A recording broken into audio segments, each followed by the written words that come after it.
certain things change from the Trayodashi of Kartika Masa.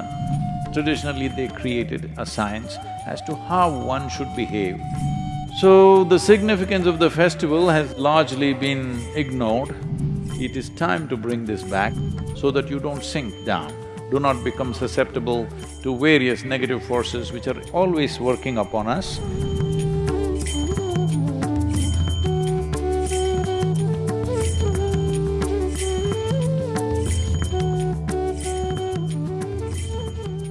Deepavali time.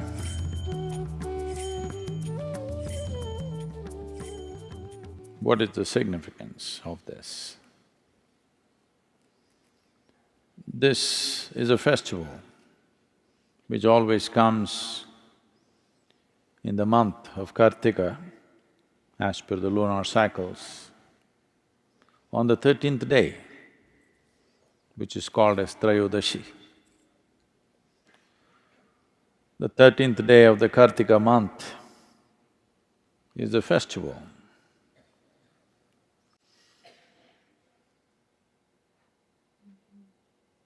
Traditionally, the science behind this is,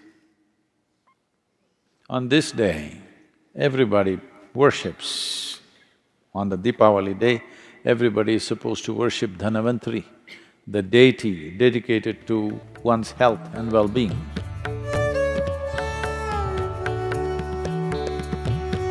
Today the word Dhanavantari has almost become synonymous with a doctor.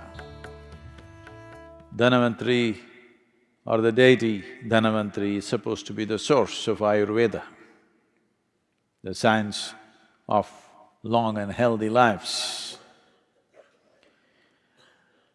Well, lot of North Indian people, lot of North Indian people. So, I don't know when they did this, because the nature of the language is like that.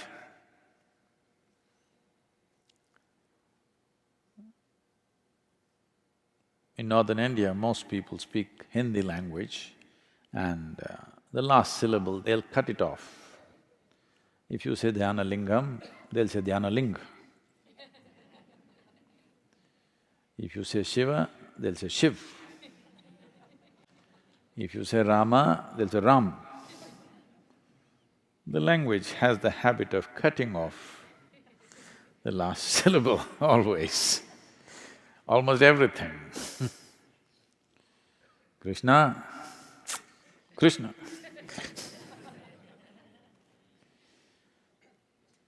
Deepavali, Diwali. Like this. So someone cut this Dhanavantari and Trayodashi and made it Dhantera. What was about health became about wealth. Dhan means money. Now everybody thinks Deepavali is about money. Why it is about health is, for those of us who live in the northern hemisphere, it is from this day onwards, certain things change. From the Trayodashi of Kartika Masa, things change. In a way, there is a slowdown of life.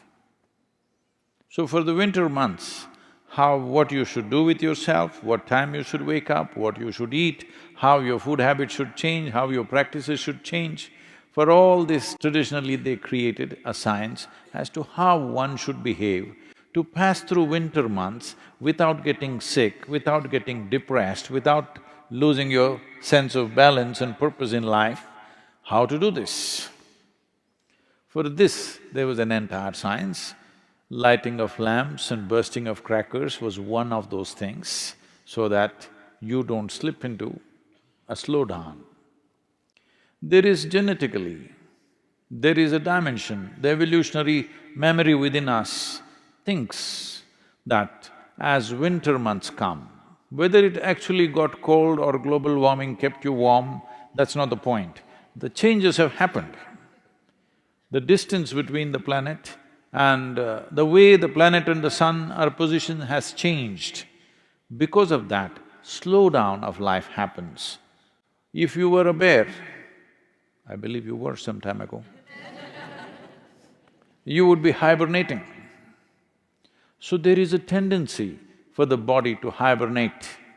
If you do not know this, the seed doesn't sprout. Nobody plants a seed from this season to 14th of January in India because the seed will not sprout fully or will not sprout at the same speed as it would in other seasons. Everything, life slows down in the northern hemisphere. Because life is slowing down, we are preparing to do more energetic things around us so that we don't really slow down and become a part of that. In a way, we are trying to assert our evolution. Yes, if we were some other creature, we would go and curl up somewhere. But now we have become human, we have transcended our biology. Am I assuming too many things?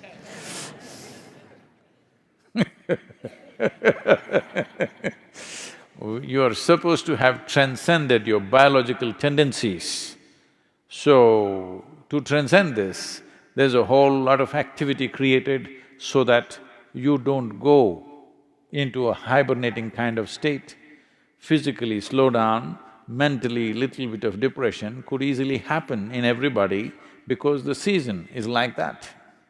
In colder countries, definitely people experience this. Huh?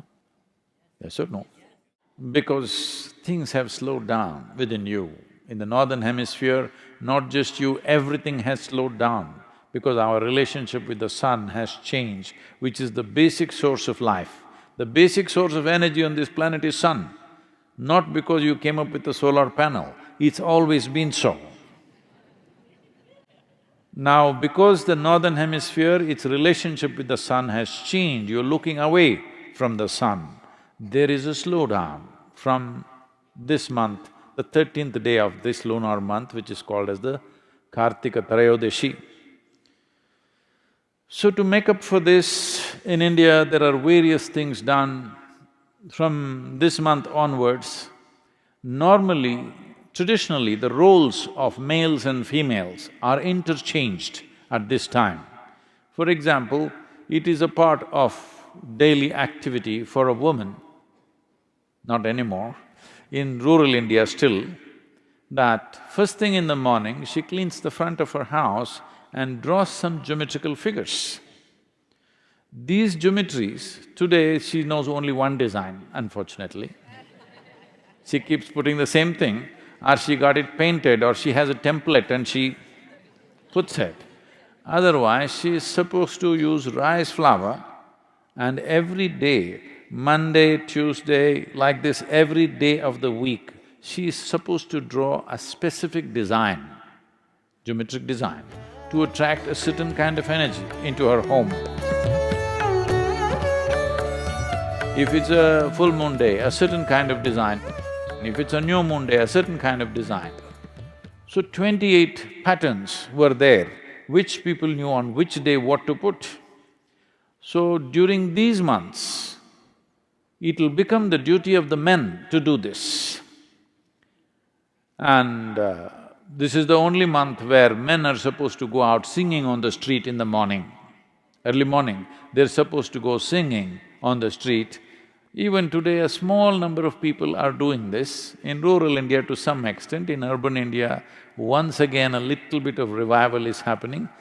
Today we have become very large cities, otherwise if you lived in a village, everybody who lives there needs this beat of drum and music to reverberate in their system so that they don't hibernate, so that their systems don't slow down. So Deepavali is about that. If you cannot see the light, that's why the crackers, so that you anyway wake up.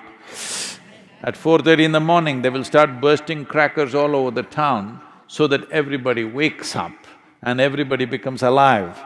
Because it is important in the winter months that you come up before the sun. The first ray of sun should not hit a blade of grass or some other worm or insect. The first ray of sun must hit you. This is the commitment. That is why before sunrise, everybody is out to receive the first rays of sun upon themselves, not upon the ground. So, the significance of the festival has largely been ignored, but still people are singing a bit and bursting crackers a bit. It is time to bring this back, especially in colder weathers. This would be wonderful if some of these things are revived, because Diwali is not a religious festival, it's got something to do with our geographical location on this planet. Because we are in the northern hemisphere, these changes are happening to us, to our bodies, to the plants, to the animals, everything it's happening. You see, everything slows down. But if you slow down within yourself, mentally if you slow down, you will become little dim. Physically if you slow down, you will become susceptible to various other ailments which you may not be susceptible if your body is vibrant and alive. If this body is vibrant and alive, there are 1,000 infections within you right now, but you don't get sick because body is alive and vibrant. If little slowdown happens, all these little things become major problems within you. This is why the whole thing about Dhanavantari, the science of health and well-being, that it must be kept alive till 14th of January, everything must be kept alive. You need music, you need more light, you need lamplight, you need all kinds of things to keep the atmosphere alive for yourself so that you don't sink down and do not become susceptible to various negative forces which are always working upon us. It is just that some are sailing above it, some are sinking into it. So this is the significance of Deepavali. It is Dhanavantari's Trayodashi.